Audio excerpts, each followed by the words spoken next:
انسان کسی نہ کسی کی اتباع کرتا ہے اور اطاعت کرتا ہے،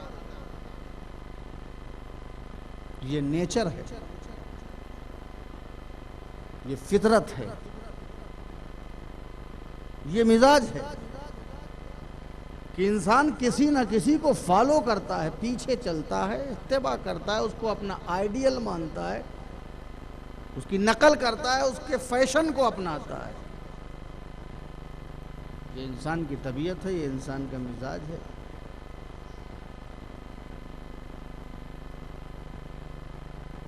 اس فطرت اور اس نیچر کو رکھتے ہوئے اگر تمہیں کسی کی اتباع ہی کرنا ہے، اگر کسی کے پیچھے ہی پیچھے چلنا ہے، اگر کسی کا فیشن ہی اپنانا ہے، جیسے ان کے بال ویسے میرے بال، جیسا ان کا حال ویسا میرا حال، کسی کو بھی اپنا آئیڈیل مان لینا، کسی سے محبت کرنے لگنا اور کسی کو بھی اپنے تصور میں بسا لینا اور پھر اس کو اپنا ہیرو سمجھنے لگنا اور پھر اس کے پیچھے پیچھے اس کا فیشن اپنانا جانتا ہے انسان، کسی نہ کسی کو فالو کرتا ہے، چاہے وہ لاپرواہوں کو فالو کرے اور چاہے وہ غفلت میں پڑے رہنے والوں کو فالو کرے، اور چاہے تو وہ گنہگاروں کو فالو کرے اور چاہے وہ نیکوکاروں کو فالو کرے۔ جو اتباع سے بھاگتا ہے وہ بھاگنے میں بھی کسی نہ کسی کو فالو کرتا ہے، جو کہتا ہے کہ میں نہیں مانوں گا، میں آدم کے پیچھے نہیں چلوں گا، تو ضرور ابلیس کو فالو کر رہا ہے۔ تو فالو تو انسان کر ہی رہا ہے، چاہے ماننے والوں کا فالو کرے اور چاہے نہ ماننے والوں کا فالو کرے، فطرت پہ تو یہی ہے۔ اگر آپ مجھ سے ایگری نہیں ہو تو کسی نہ کسی سے ایگری ضرور ہو۔ اگر آپ کا دل میرے باتوں پر عمل کرنے کے لیے نہیں کہہ رہا ہے تو ضرور کسی نہ کسی کی بات پر عمل کرنے کے لیے کہہ رہا ہے۔ اگر نماز پڑھنے کی طبیعت نہیں کہہ رہی ہے تو فلم دیکھنے کی ضرور کہہ رہی ہوگی۔ اگر شریعت مصطفیٰ کے مطابق ڈھل جانے کا من نہیں کر رہا ہے تو فیشن پرستیوں کی زندگی کو اپنانے کا دل ضرور کہہ رہا ہوگا۔ ایسا نہیں ہے؟ اگر جنت کے باغوں کی لالچ تمہارے دلوں میں پیدا نہیں ہو رہی ہے تو دنیا کی اس مادی چمک دمک کو تم اپنا دل ضرور دے بیٹھے ہو۔ ایسا نہیں ہے کہ آپ صرف پھرے ہو، آپ نماز نہیں پڑھ رہے ہو، صرف یہی بات نہیں ہے، پھر اس کی جگہ کچھ نہ کچھ ضرور کر رہے ہو۔ ایسا نہیں کہ دن آپ سونے میں گزار دیتے ہو، سونے میں 5 وقت کی نماز ختم ہو جاتی ہے، نہیں، کھیلنے میں، خرافات کرنے میں، دنیا داری میں اور مادیت میں۔ تو فطرت پیچھے جانا چاہتی ہے، اتباع کرنا چاہتی ہے، اطاعت کرتی ہے۔ اگر حسین کی اطاعت نہیں کرنا ہے تو غفلت والوں کا، اگر حسین سے محبت نہیں کرنا ہے تو یزیدیوں کا، کسی نہ کسی کا ساتھ آپ کو چاہیے۔ دنیا میں یا تو اچھے لوگ ہیں یا تو برے لوگ، اور اپنے اپنے اعتبار سے لوگوں نے اپنے رہنما بنا رکھے ہیں۔ تو رب تبارک و تعالیٰ کا فرمان ہے، ارشاد خداوندی ہے، اے پیچھے پیچھے چلنے والوں، اے دوسروں کی زندگی کو اپنانے والوں، اگر تمہیں اپنانا ہے تو ایک ایسی ہستی کو اپنا کہ جس کی اتباع کرنے سے تیری دنیا بھی سنور جائے گی اور تیری آخرت بھی سنور جائے گی۔ لَقَدْ كَانَ لَكُمْ فِي رَسُولِ اللَّهِ أُسْوَةٌ حَسَنَةٌ، تمہارے لیے رسول پاک صلی اللہ علیہ وسلم کی زندگی نمونہ عمل ہے. آئیڈیل بناؤ تو رسول کی زندگی کو، انداز اپناؤ تو رسول کا، اپنی سیرت کو رسول کے سیرت کے مطابق کر لو، نقش قدم رسول پر چلو. اے زمانے کے نقش قدم پر چلنے والوں، سمیٹ لو اپنے پیر کو، ان کے پیچھے چلنا چھوڑ دو، اس کے پیچھے چلو کہ جس کے پیچھے پڑو تو وہ تمہارا پیچھا کبھی نہ چھوڑے. جو ہر فیشن پرستیوں کے پیچھے چلو گے تو کتنے دن، جب تک جوانی ہے تب تک، بڑھاپے کے بعد جب جھریاں آ جائیں گی گالوں میں، شباب کی مارکیٹ جب تمہاری ختم ہو جائے گی تب کرو گے تو کیا کرو گے؟ پھر کون ساتھ دے گا؟ پھر کون سہارا بنے گا؟ اس کے بعد جب بڑھاپے کی دہلیز پر قدم رکھ دو گے تو بوڑھے آدمی کو ویسے بھی یہ نوجوان پسند نہیں کرتے. بوڑھوں سے نوجوان بھاگتے ہیں. کیوں؟ کیونکہ ٹائم پیریڈ الگ الگ ہے. نوجوانوں کو بوڑھے خپتی نظر آتے ہیں، اور بوڑھے بیچارے اب کیا کریں، ٹائم پاس وہ دن بھر بربراتے رہتے ہیں. تو بڑھاپا بہت بڑا مرض ہے. شریعت کے اعتبار سے گزارو تو اس میں بھی آسانیاں ملتی. اب آپ قبر کی دنیا میں جائیں گے تو سب چھوڑ دیں گے، نہ ماں نہ باپ نہ خاندان نہ پراپرٹی نہ جائیداد نہ دوست نہ احباب. ڈھونڈتے رہ جاؤ گے ان گلی کے نکڑ کے دوستوں کو جن کے ساتھ تم شراب اور شباب کی راتیں گزارتے تھے. ڈھونڈو گے قبر کی ظلمت اور قبر کی تاریکی اور قبر کی مشکلات، اس میں ساتھ دینے والا ہمارا اور آپ کا کوئی نہیں. تلاشو کیا اس دنیا میں بھی کوئی ہے؟ وہاں کوئی ساتھ دینے والا ہے؟ وہاں کوئی کام آنے والا ہے؟ ارے سو چہرہ دکھا دیا جائے، کم سے کم سکون مل جائے کہ یہ ہیں. اتنا کوئی کرنے والا ہے؟ کہاں؟ اسی رسول کا چہرہ سامنے ہوگا جو رسول تمہارے دنیا میں وائس عمل تھے، اور وہاں پر بھی وہ تمہارے کام آنے والے ہیں. رسول قبر میں بھی کام آئیں، رسول حشر میں بھی کام آئیں. وہ حشر مختصر سی تمہید ہے، وہ حشر جہاں ہر آدمی جانتا ہے کہ نفسی نفسی ہوگا، وہاں رسول کام آئے. کسی کا پتہ پوچھو تو اپنا ایڈریس غلط بتا دیتا ہے. کہاں رہتے ہیں؟ وہاں رہتے ہیں. گھر نمبر غلط بتا دیا، ٹیلی فون نمبر غلط بتا دیا، کہیں ایسا نہ ہو کہ پہنچ جائے. کام آنے سے لوگ ڈرتے ہیں. نفسی نفسی کا عالم، کام آنے کے لیے کوئی تیار نہیں. پہچانے جا رہے ہیں بیٹا ہے، پہچانے جا رہے ہیں ماں ہیں، پہچانے جا رہے ہیں اولاد ہیں، مگر سب کو اپنی اپنی پڑی ہے. ایسے وقت میں صحابہ نے پوچھا رسول سے کہ میدان محشر ہوگا اور حشر کا میدان ہوگا، یہ بتائیے کہ آپ کہاں ہوں گے؟ یا رسول اللہ صلی اللہ تعالی علیہ وسلم آپ کہاں ہوں گے؟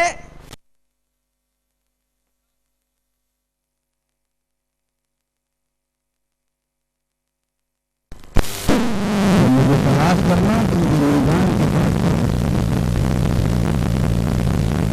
جب مجھے تلاش کرنا تو مجھے صراط پہ تلاش کر لینا. اور جب مجھے تلاش کرنا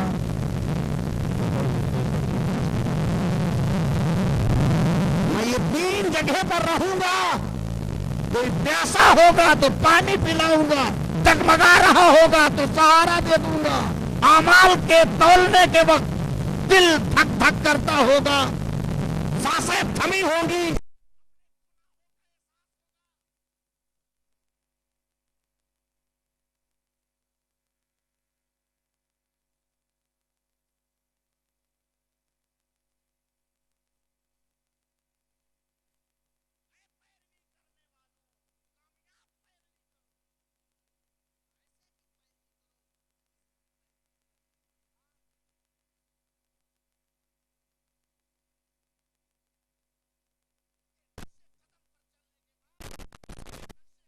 کی ضرورت ہی نہ پڑے۔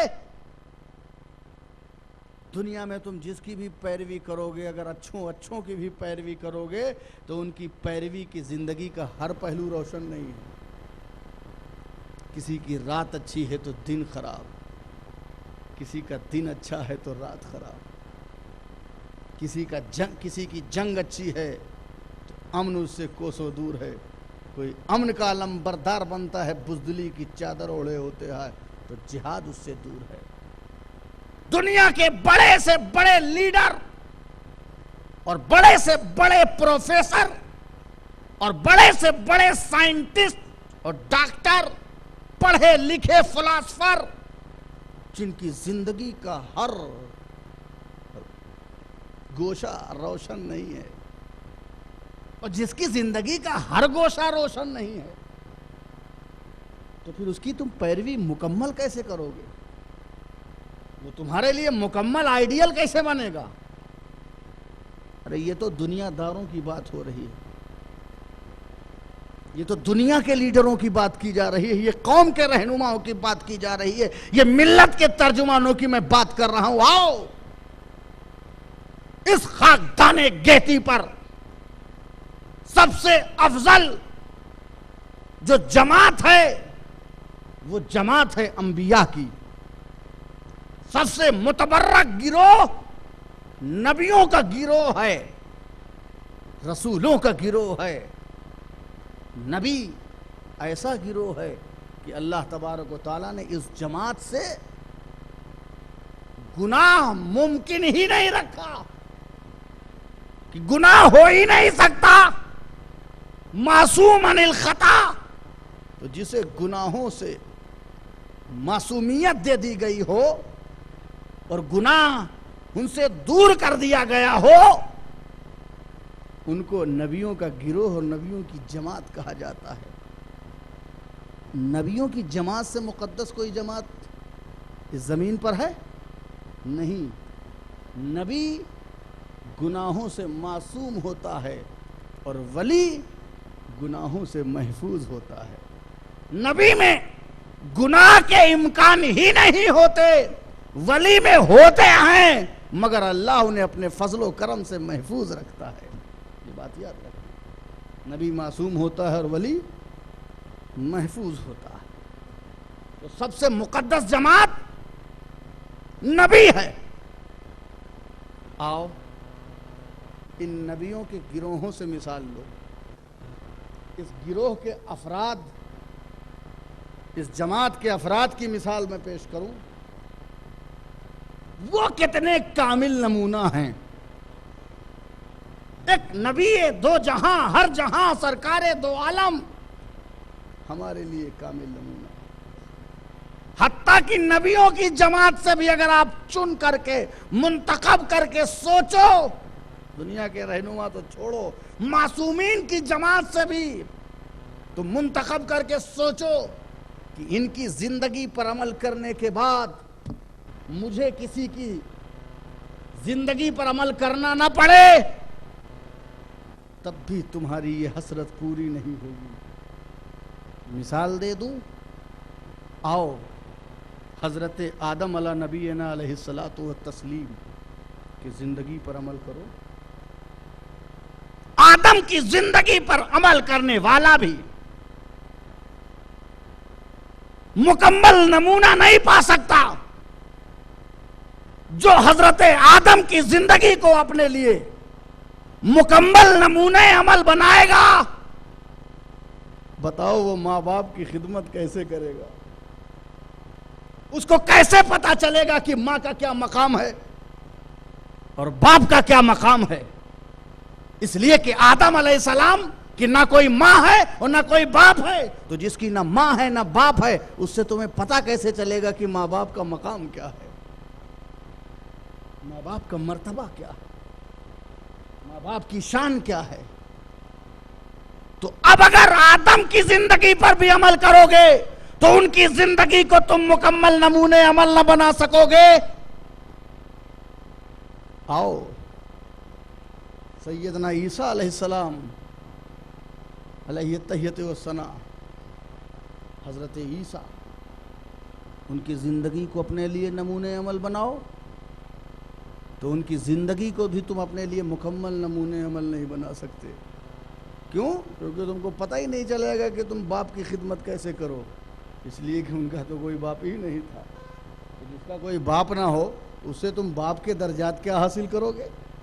باپ کی خدمت کی جائے کیسے کی جائے اس کی تعلیم کیا تم کو ملے گی؟ اور یہ تو ہو گئی باپ کی بات. اب آپ کی بات سنیے.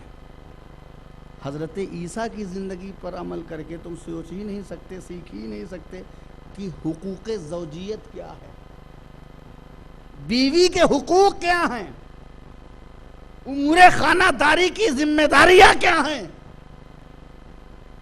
اپنی ازواج کے ساتھ زندگی کیسے گزاری جائے, بیوی کے حقوق کیا ہیں, گھر میں اس کا مقام کیا ہے, اس کی ذمہ داری کیا ہے. اگر یہ بھی آپ جاننا چاہیں حضرت عیسیٰ علیہ السلام سے تو نہیں جان سکتے, اس لیے کہ وہ مجرد تھے, ان کی شادی ہی نہیں ہوئی تھی.